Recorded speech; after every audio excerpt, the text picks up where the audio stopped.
All right, so we're going to take a look at square roots and cube roots today.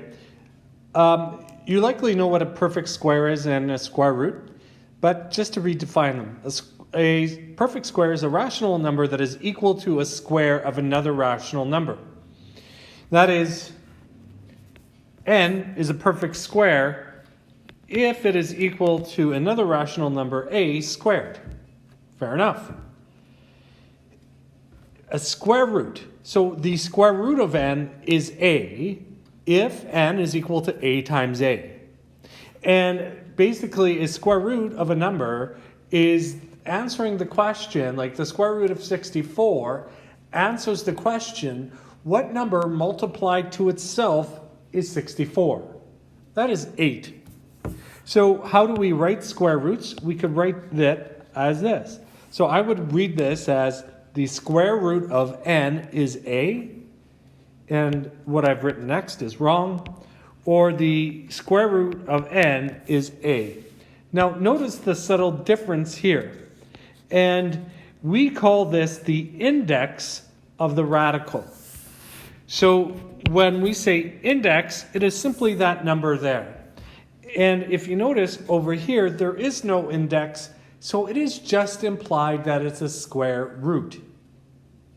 So here we have the squares or perfect squares from 1 to 400. Know these. Well, that's great. You don't need to know them. You may struggle a bit, but I think it's really important. It'll make your life easier, 1 through 16. No doubt. And if not, for sure, 1 through 12. You know your 12 by 12 times table, so it's all good. Let's talk about cube roots. A cube root is a rational number that is multiplied to itself. A cube root is a rational number that is, it should say, the product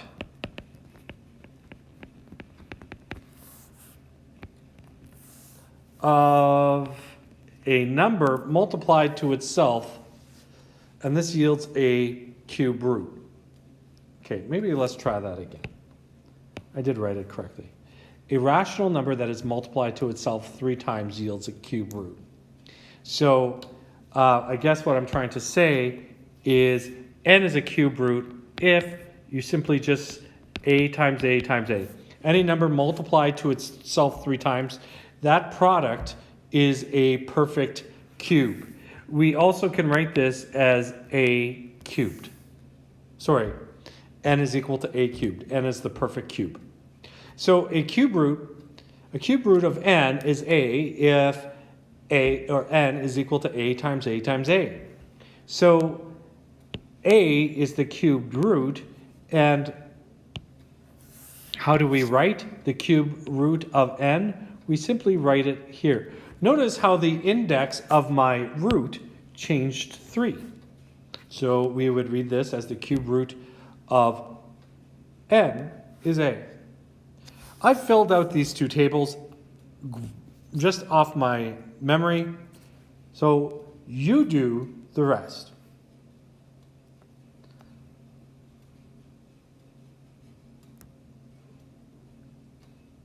Now, which of the following numbers are perfect cubes?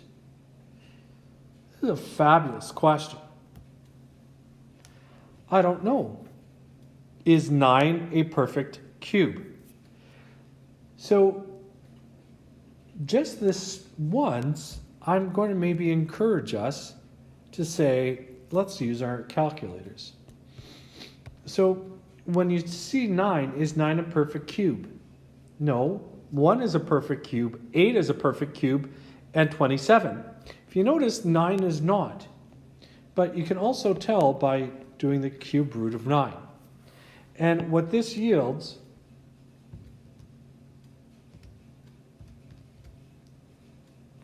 is 2.08 ... No, it's not a perfect cube. So is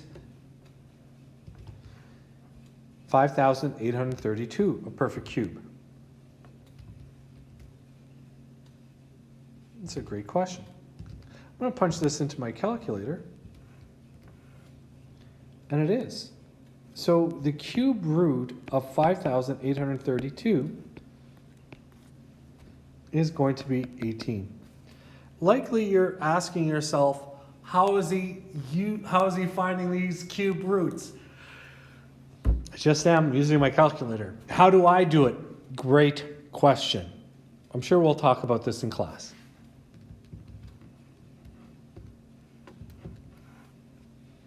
And is this a perfect cube? It is, because the cube root of this is 15. 100 is not a perfect cube. What number multiplied to itself 3 times gives you 100? I don't know. I just don't know it. Somewhere in between probably 4 and 5, I'm going to take a guess. And what I get in my calculator is the cube root of 100. Now you have to put your index, is going to be 4.6 something, a whole bunch, right? A whole bunch of decimals, but so far I have identified the perfect cubes. Example 3, a cube has a volume of 4,913 cubic inches. What is the surface area of the cube? Well, I'll get you started on this. So I'm going to draw a cube.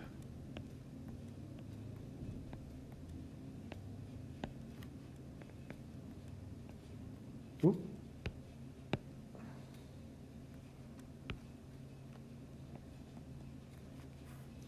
A cube has, by definition, has all sides that are equal. The volume is simply length times width times height. But since length, width, and height are all the same, I'm just going to say, let side length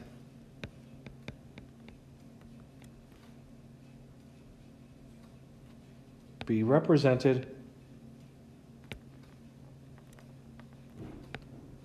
by S. Why S?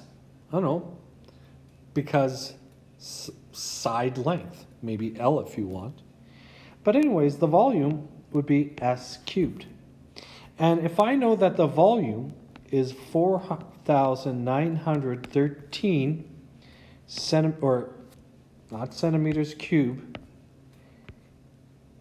cubic inches.